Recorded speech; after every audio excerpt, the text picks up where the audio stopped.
बिस्मिल्लाहिर्रहमानिर्रहीम। नाज़रीन, मैं हूं आपका होस्ट राजा शहजाद अली। आप देख रहे हैं एपी न्यूज। नजर डालते हैं आज की ताज़ा न्यूज पे।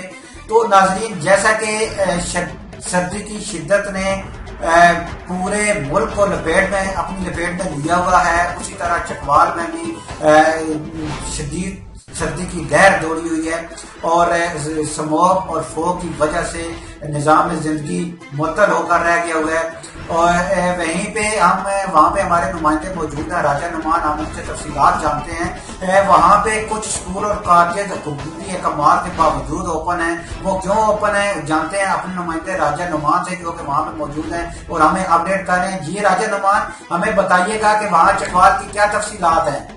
जी बिल्कुल राइट शहजाद अली, बहुत शुक्रिया। मैं इस टाइम चकवाल में मौजूद हूँ। चकवाल और उसके गर्दोनवा में फोग और स्मोक ने डेरे जमाए हुए हैं, जिसकी वजह से काफी बीमारियां जन्म ले रही हैं। अस्पतालों में बूढ़ों और बच्चों का रश देखने को मिल रहा है।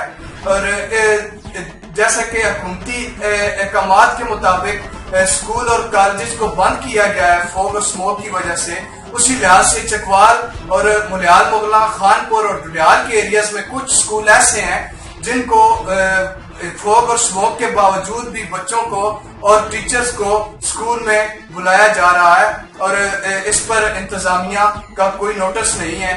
जी बिल्कुल, ये राजा नुमान, बहुत शुक्रिया आपका हमें आगाह करने का।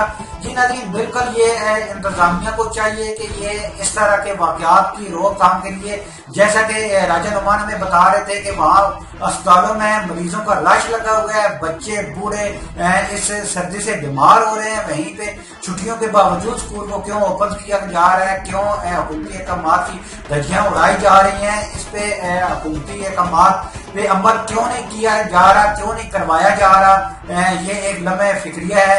आगे बढ़ते हैं, एक और न्यूज शामिल करते हैं मंडी बावलदीन से।